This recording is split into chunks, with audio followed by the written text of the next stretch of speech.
Okay, thank you everyone for joining us today. Good afternoon. My name is Jennifer Hernandez, and I'm the director of the California Rural Health Transformation Program here at the Department of Healthcare Access and Information, otherwise known as HCAI. Thank you for joining us today. I see folks are still coming in.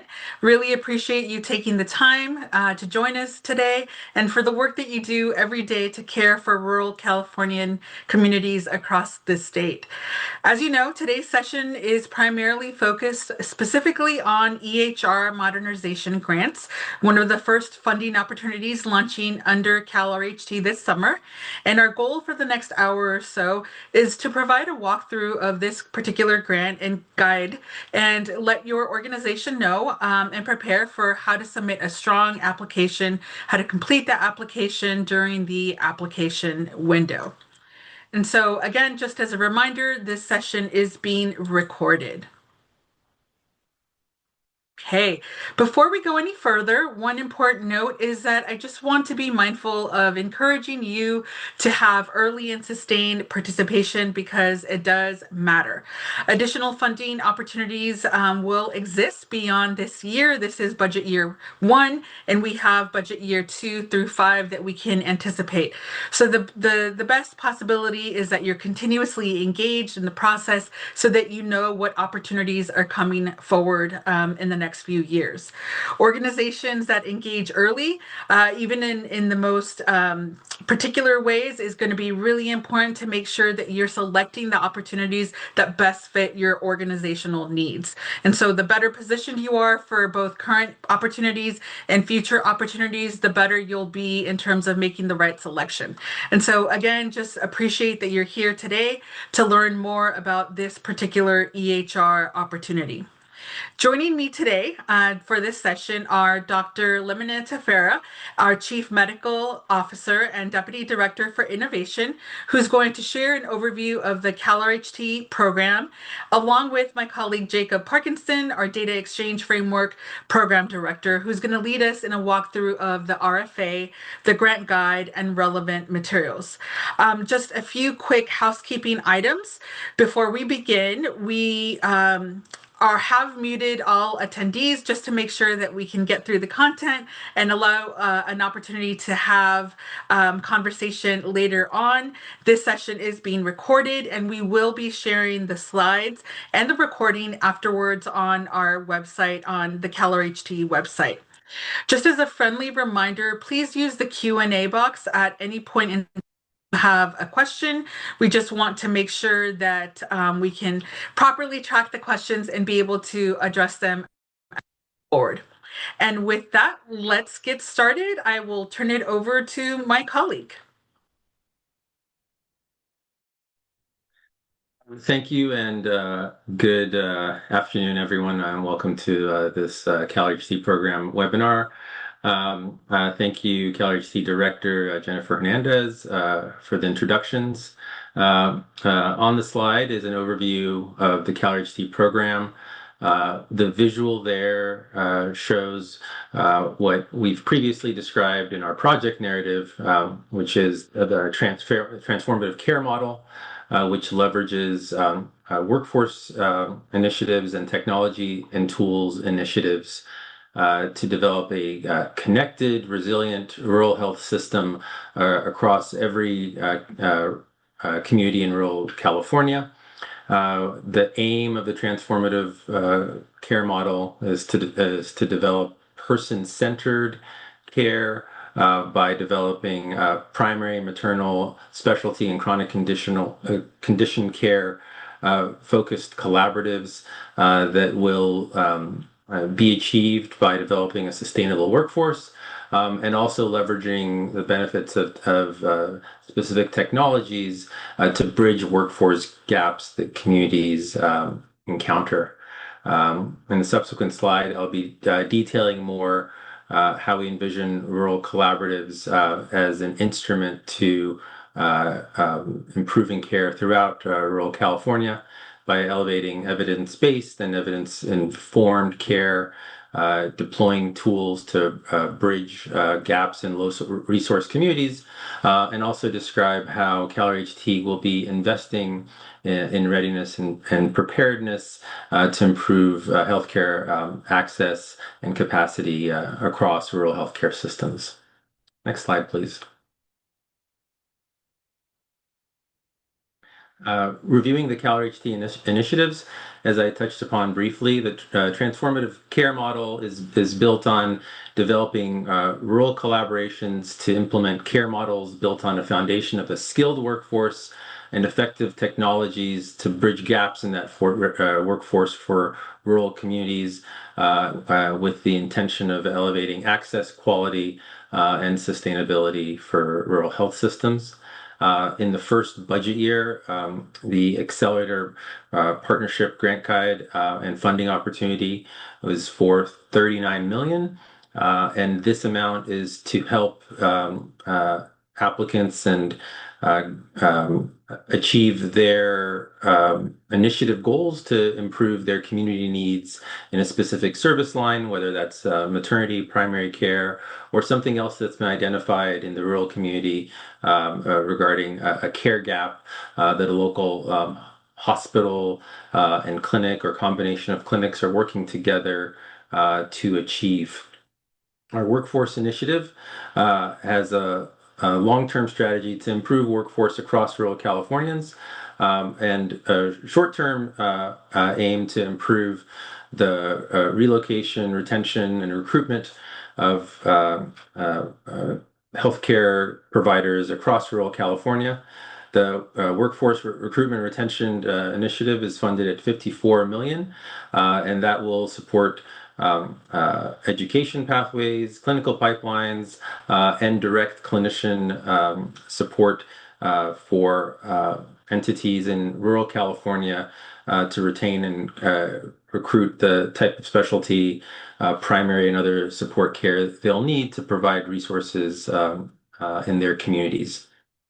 The technology and tools initiative is focused on maximizing the benefits of existing technologies to address gaps in healthcare across rural California, whether that be via elevating telehealth and e-consult utilization, improving interoperability and cybersecurity, or leveraging patient-facing digital tools, including patient monitoring devices. In the first budget year, the focus of the Technology and Tools Initiative is electronic health record modernization. So in the first budget year, we describe specifically which entities are eligible to apply. And the purpose in the first budget year will be to improve those entities' capabilities regarding their electronic health records, whether it's improving or initiating or other types of augmenting that service. And for the first budget year, that is slated for 11.6 million, but will be increasing in budget year 2 and onward. Next slide, please. I'll be passing on to my colleague,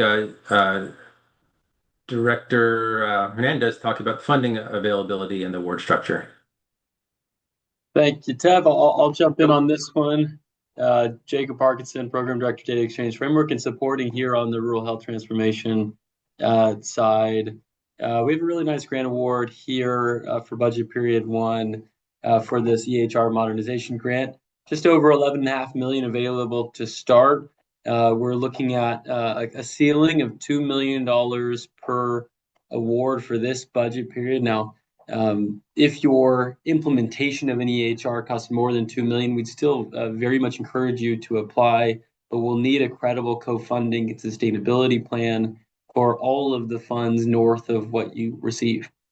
Now, in subsequent cycles, if you win an award, you may still apply with a new application as long as you continue to meet eligibility and stay within the documented caps. Now, these funds are separate from the other technology improvement grants that we intend to administer in the future.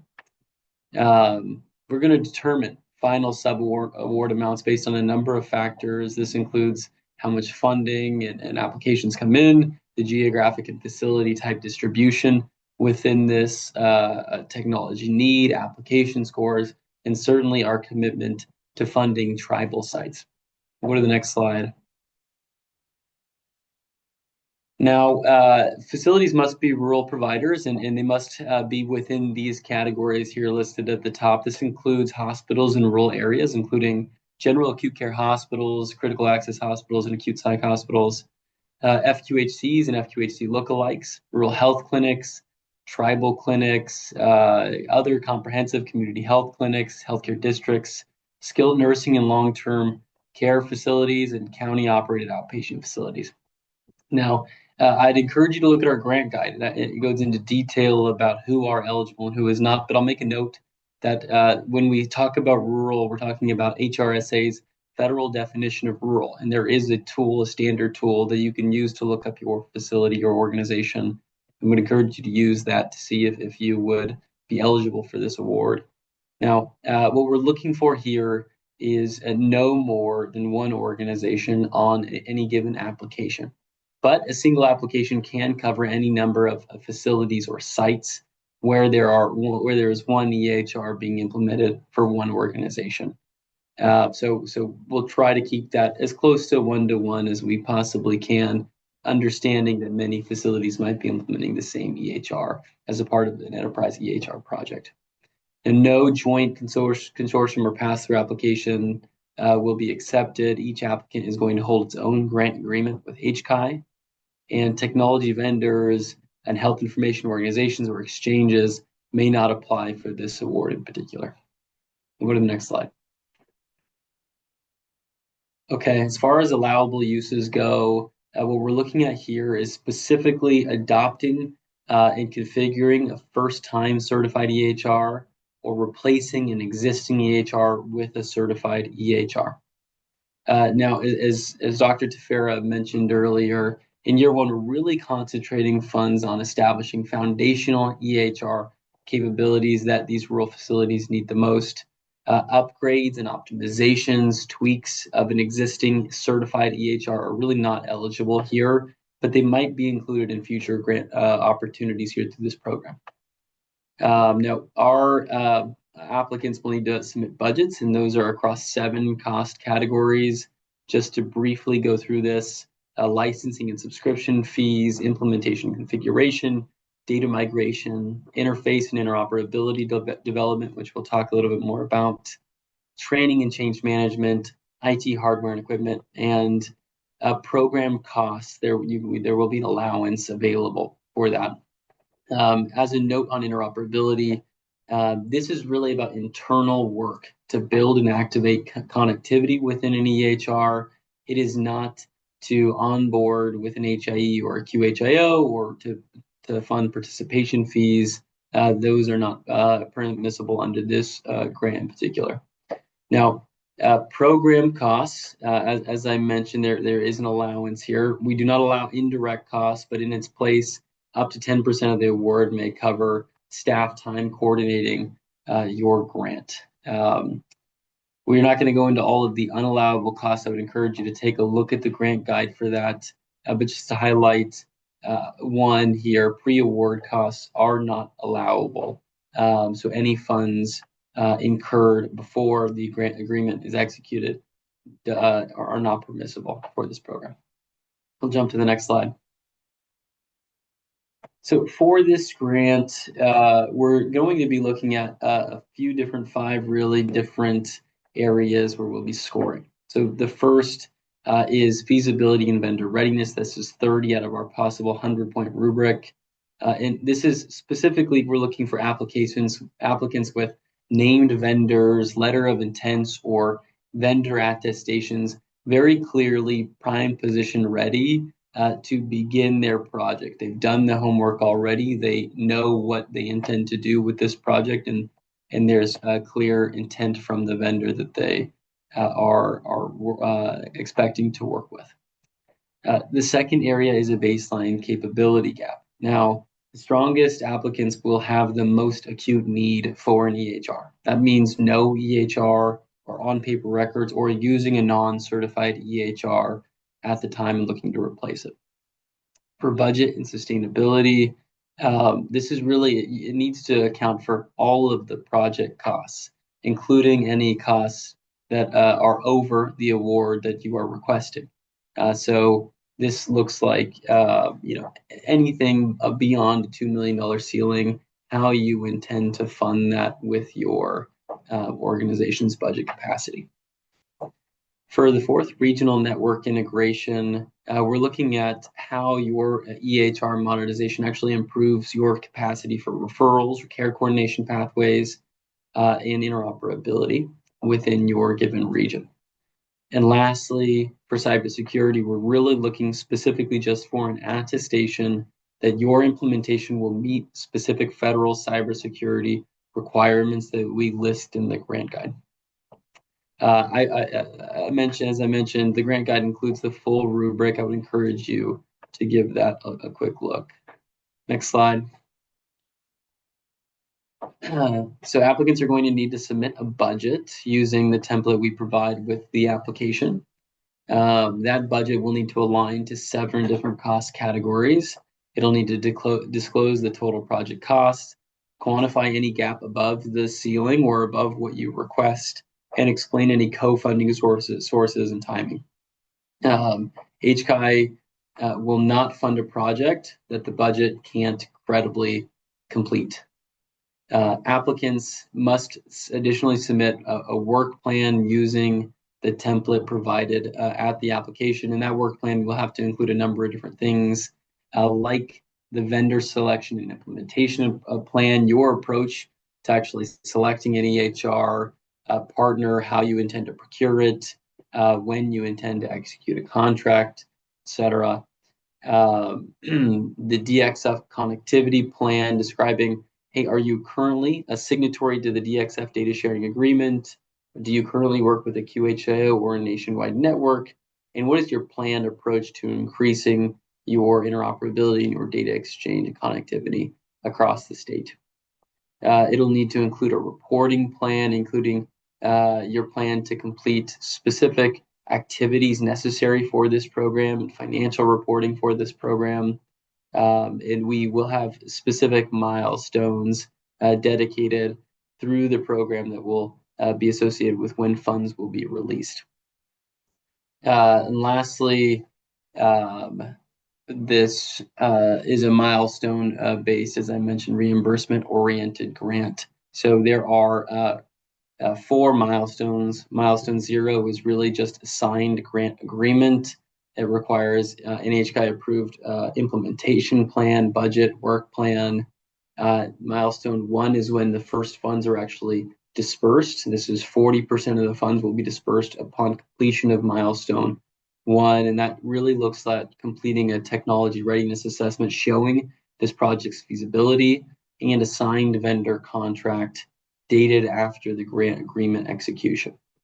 Milestone 2 is really all about providing an interim report on the status and compliance.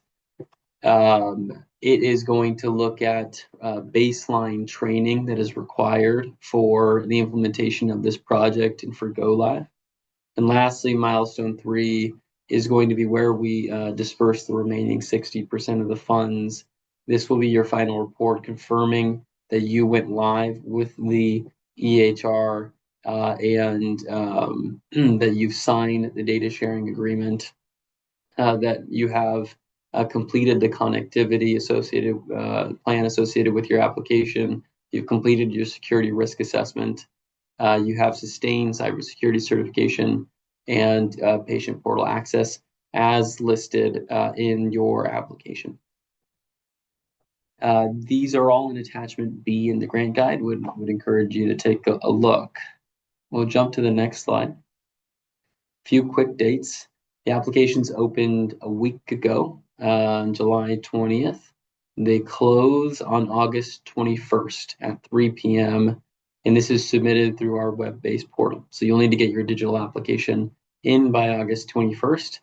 We will begin notifying recipients in September, executing grant agreements in September, and October. And we're looking to obligate these funds by the federal deadline of October 30th. So we're moving very quickly here to make this work. First payments will look in the range of October or November, again, depending on your completion of your milestones. All disbursements of funds must occur no later than September 30th of 2027. So the last milestone 3, must be completed. Funds must be dispersed ahead of that date. We can go to the next slide. There are, as I mentioned, a number of additional resources for you. We have our grant guide and a technical assistance guide posted on our program page. The application portal is going to be found on the web page as well. And we have an email where you can submit, or even a phone number where you can submit any questions that you might have for the program. But we're also happy to take any questions you might have here. So let's go to the last slide and jump into questions that you all have. All right. Thank you, Jacob. That was very helpful and very concise. So appreciate it. I see some questions coming in, and let me start off with a question for you. Let's see. So the question is, will this funding cover upgrades for existing EHR? They are several versions behind. Can you share a little bit more? I think you addressed it, but just reiterate. And I am muted, but I'm happy to answer that question. So this funding for this program in particular is really limited to 2 uses: either adopting and configuring a first-time certified EHR, or replacing an existing EHR with a certified EHR. So in year 1, we're really concentrating those funds on establishing foundational EHR capabilities and other upgrades and optimizations of EHRs, while not eligible here, might be considered in future technology and tools programs. Thank you, Jacob. I think this other one you could probably take as well. Again, you mentioned it in the presentation, but can regional consortia apply for these grants? For this award in particular, no. A single entity will submit 1 application per grant cycle for a single award.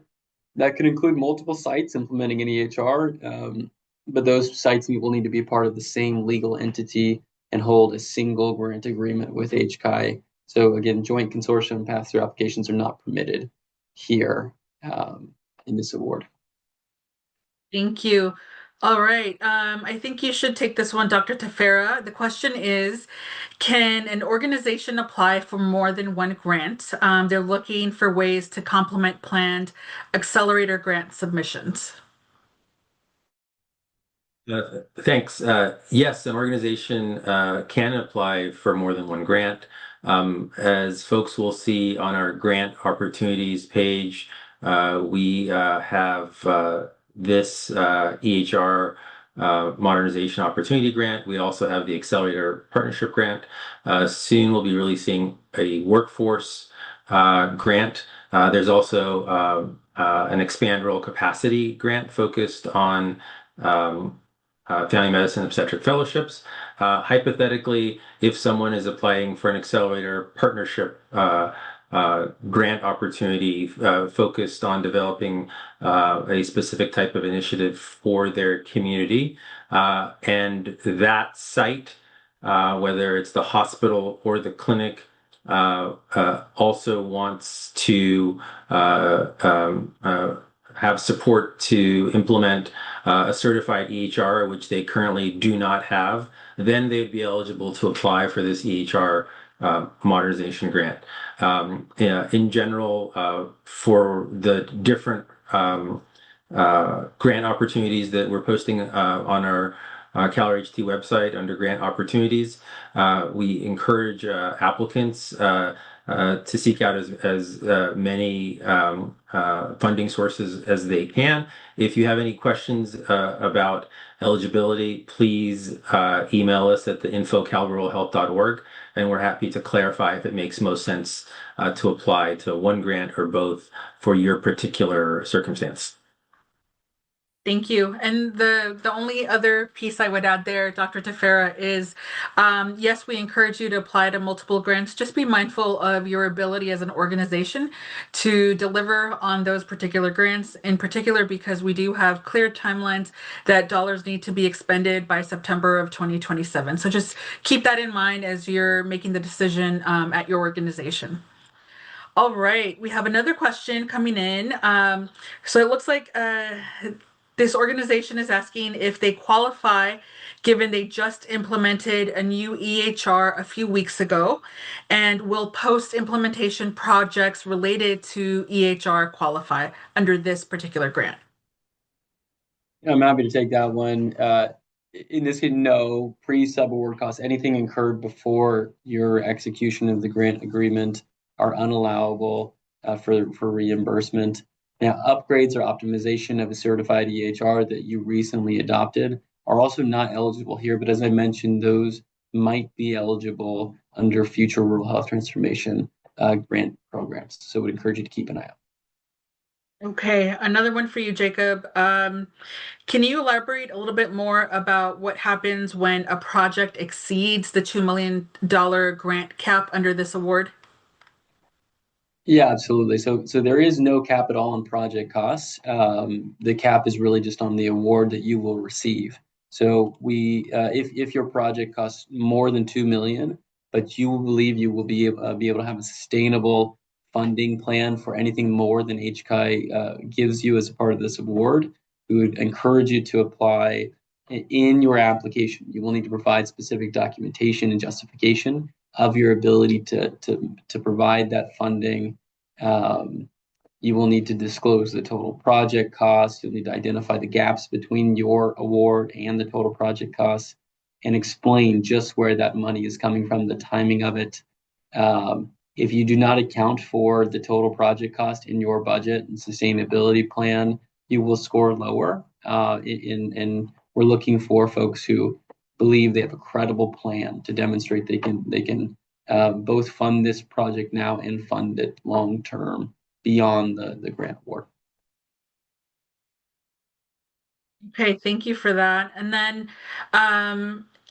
you addressed this earlier, but just to reiterate, is a single entity implementing an EHR across multiple sites eligible, and how would they apply? Yeah, yep. A single entity can submit one application for per grant cycle for a single award that includes many different sites implementing that EHR. As long as you are part of the same legal entity and you hold one grant agreement with HCAI, it's totally fine. As I mentioned, no pass-through joint consortium applications, but that's not a problem at all. Just be aware of the $2 million cap associated with this and understanding that that might not cover many different sites depending on your needs. Okay, so here's another good question that we received a few times, I believe in different forms. Are hospitals not physically located in a rural community but serve rural communities an eligible organization type?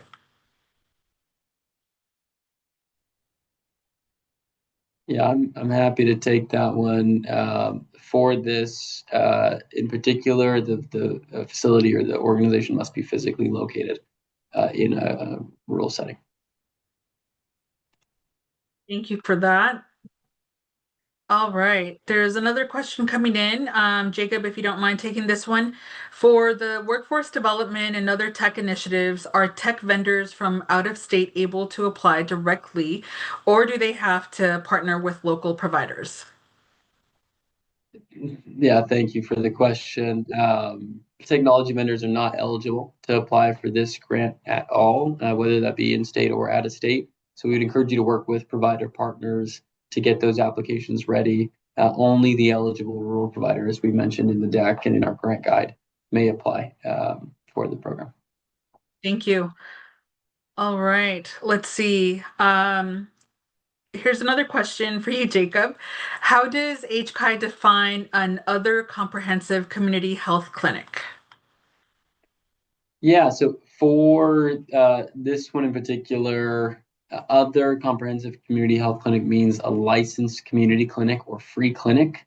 The facility must hold a clinic license and be located in a health resources and services administration eligible rural area. Um, yeah, that's got to meet that definition to apply under that specific domain. Okay, sounds good. Um, oh, another great question, and this has come up across different grant programs. So this question is, will procurement need to have been done before applying? Great question. So vendor selection is not a prerequisite for applying to the award, but we will be requiring you to submit a feasibility and vendor readiness as a part of the application. It is our highest weighted criteria in the application, and really it's going to reflect whether you have a named vendor, if you have any signed letters of intent with that vendor, if you have a detailed implementation plan for that vendor. If you have those things, your application will be more competitive. And we will not actually release the first sub-award until you have a signed vendor contract. So just really want to emphasize that last piece, that the contract must not be signed prior to post-grant agreement execution because it could give the impression of supplanting funds. So again, the key point is to make sure that you're showing progress towards working towards finding a solution, but not yet have signed the dotted line, if you will. Thank you for that, Jacob. Yep. All right. Let's see. Other questions coming up.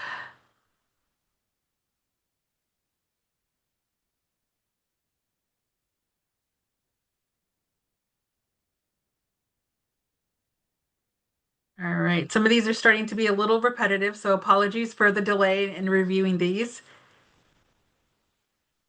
There's I think we addressed this, but worth emphasizing. Could you please clarify whether the grant is intended to support any full replacement of an existing EHR with a certified EHR, regardless of whether the current EHR is already certified? Yeah, that's a fantastic question. So there are federal caps on replacing certified EHRs with another certified EHRs. It is not non-permissible. It is possible to receive a grant award for replacing a certified EHR with a non-certified EHR, but the most competitive applications will be for those with the most acute needs. So we will prioritize those on non-certified EHRs or without EHRs altogether on paper records. Okay, so there's a question coming in to review the timeline to implement again. So I think that's certainly worth reviewing. Um, let's see. I think this slide. So we have, there's our dates right there. Applications close very soon here in just over 3 weeks. We will be scoring and reviewing, heading through September, awarding grants in September, executing grant agreements through September and October. Then the year is roughly on. So our goal is to get by the end of September these projects completely finished. And what completely finished means, if you don't mind going to that milestone slide, Jennifer, I believe it's just before this, right there. The final report will need to show confirm that you have gone live with your EHR with a percent of health professionals using the new system.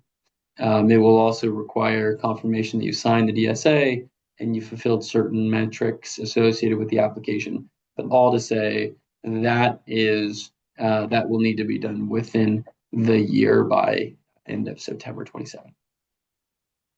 Thank you, Jacob. We'll leave this slide on just to remind folks. We'll leave it on the key dates. I do have another question, and you already touched on this, but this is a frequent one, so we'll answer it. Are indirect costs allowed? So indirect costs are not allowed. As you know, we specified in the grant agreement, they're just not an allowable budget category. But there will be a program costs allowance of up to 10% of the total subaward amount. And that fund can be used for organization staff time directly associated with coordinating this project.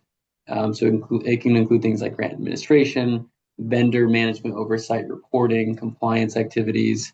This 10% is taken from the total sub award. So it reduces the funds available for your EHR project. It's not additive and on top of the funds that you request and receive. Thank you. All right, here's another great question, more of a recap, if you will. The participant would like to know if we can review the definition of a rural site. Do you want to talk a little bit about the HRSA definition?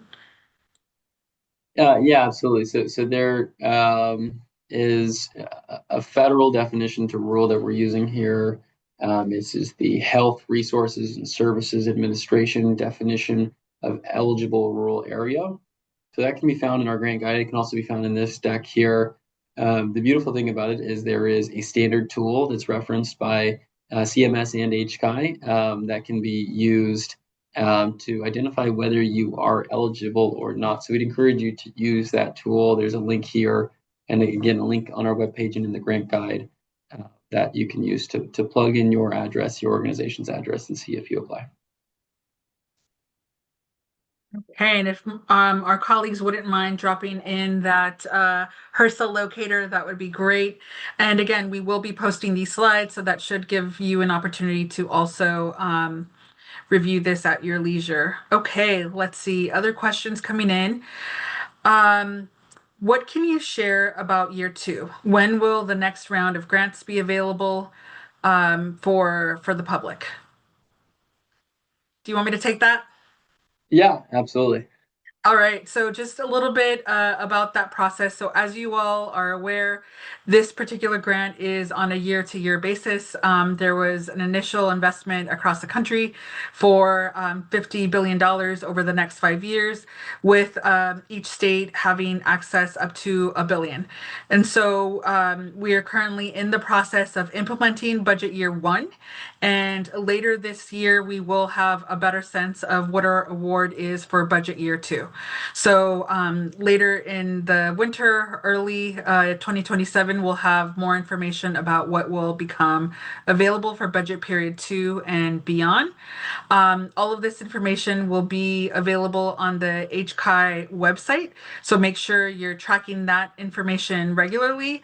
If you haven't already signed up for our listserv, please feel free to subscribe to that because that is our primary form of communication. So want to make sure you can sort of keep tabs on that.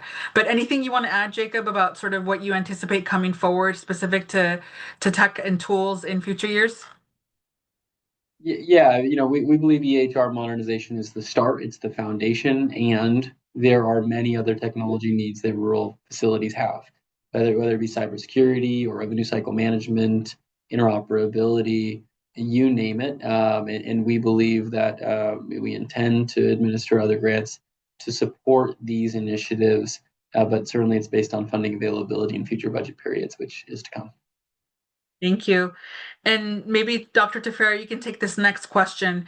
So the question is, can a single organization apply for more than one initiative? So I imagine more than one grant opportunity under CalRHT. Yes, a single organization entity can apply for multiple grants. Again, it's important that the entity is uh, intending to use the grants for an identified community need that they're trying to address through their initiative, that they have the capacity and ability to fulfill the proposal. But if there's an opportunity, for example, to apply for a clinically focused grant using an accelerator partnership grant, and then also apply for an EHR modernization grant at one of the sites that will be participating, that is permissible. Just be mindful of the expectation that the entity is responsible to successfully implement all the initiatives that they apply for, and you know, to be strategic in choosing the grant opportunities that you apply for. Thank you, Dr. Tefera. All right. So another question coming in, and I know you briefly mentioned it, Jacob, but perhaps you can say a little bit more about what is a certified EHR. Yeah, I'd be happy to. So, CMS and the Office of the National Coordinator for the U.S. have established specific standards and criteria that EHR vendors need to meet in order to be qualified or certified, rather, under their definitions. So, we don't have the specific criteria here. I'd encourage you to check out CMS's webpage. Maybe we can drop the link in the chat for folks. But just to say, these are EHR vendors who've met specific stated criteria by CMS and by the Office of the National Coordinator, and these are generally the standard in modern EHRs.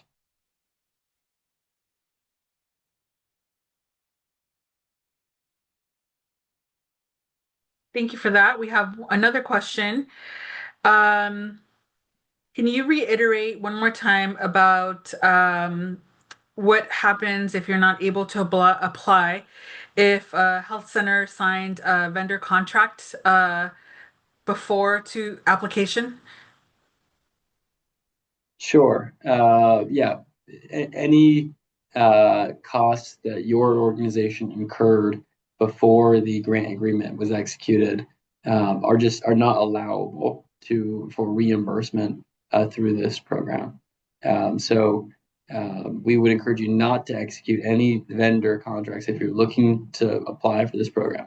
Do not execute any vendor contracts or incur any expenses for a new EHR in anticipation of receiving an award. Only those after you have executed the grant agreement and dated after you've executed the grant agreement are going to be permissible funds that you can use your award for. Thank you for that. And that's really critical because, again, this issue of supplantation is something that CMS will be monitoring very closely.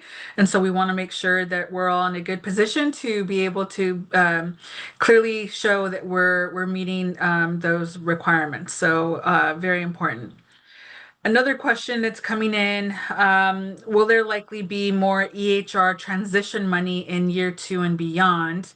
Um, and so I'll take that one if you don't mind. So part of this is, again, we're on a year-to-year basis, and so when details come out about budget period 2, we will be issuing requests for applications, and those will become available on our website. And so if you haven't taken a look at our website, we'll drop in the link.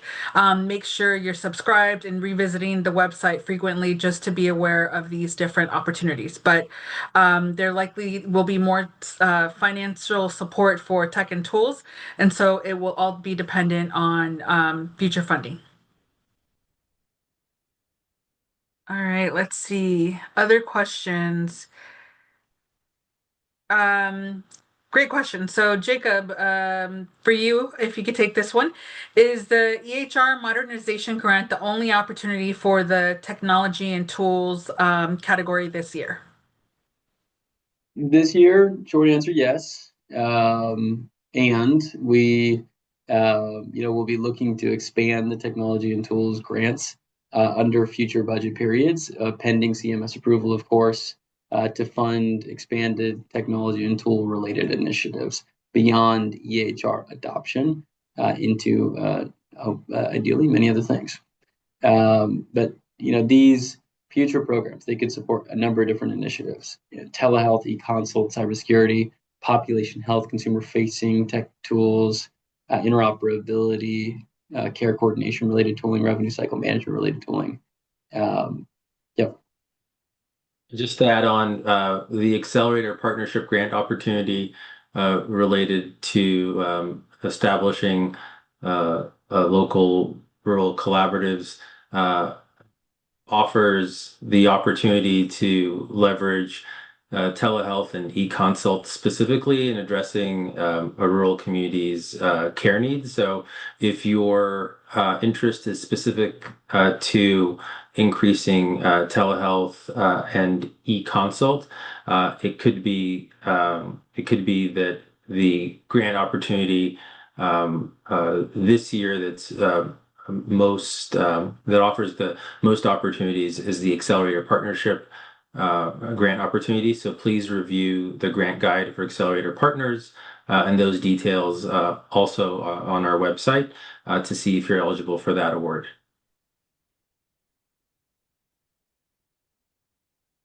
All right.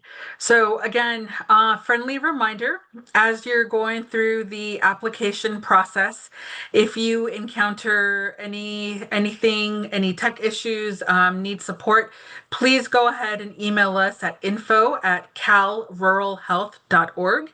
Again, info@calruralhealth.org, and we'll drop that resource in the chat. That is your primary point of contact for any questions regarding any of our grant applications.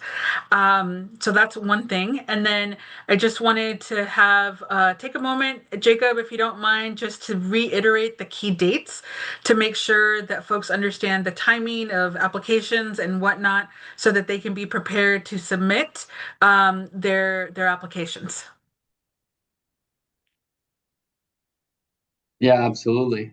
Please do get your applications in, and by August 21st, we'll be working diligently after that to work with those who are going to receive these sub awards to start their projects. We know a year is not a long time to get an EHR productionalized and live, and so we'll be looking to do that as soon as we possibly can. But get your grants in.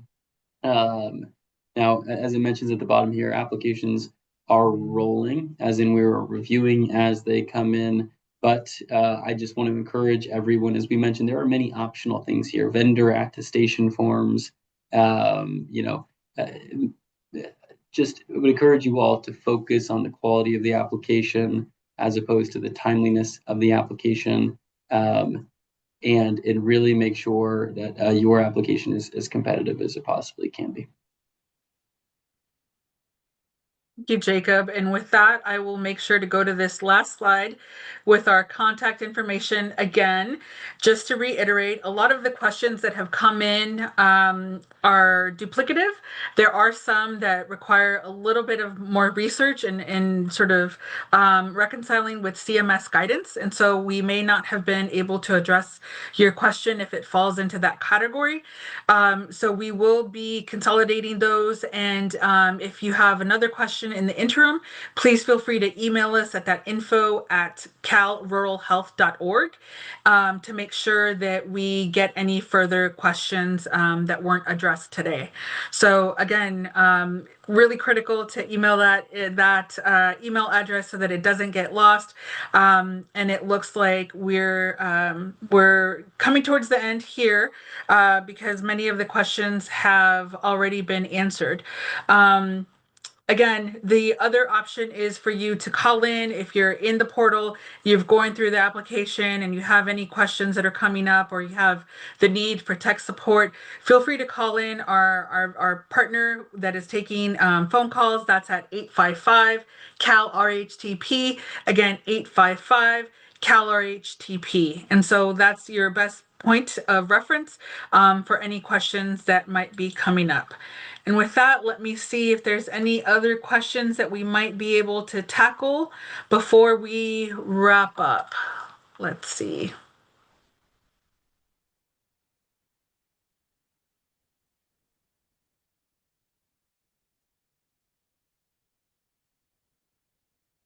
Okay. It looks like a lot of these are duplicative and have already been addressed. Any final words from you, Jacob, Dr. Tefera, before we wrap up?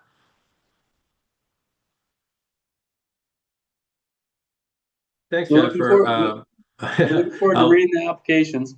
Thanks all. yeah, encouraging folks to take time to review the grant guides posted on our site, and use this opportunity to support their local community as much as possible. And as Jacob said, we look forward to receiving the applications and look forward to funding as many applicants as we can. Thank you both. Okay, just wrap up reminders. The email you want to send any Q&A questions, info@calruralhealth.org. We will be posting the recording along with the slide deck and along with the responses to the questions. Please try to get working on your application sooner rather than later in case you have any tech issues. The last thing we want is for someone to encounter a problem the day of application deadline. So the best of luck to you. Thank you again for everything you're doing to support rural communities across the state. Best of luck with your application, and we look forward to reviewing your project soon. Thanks so much, everyone. Have a wonderful day.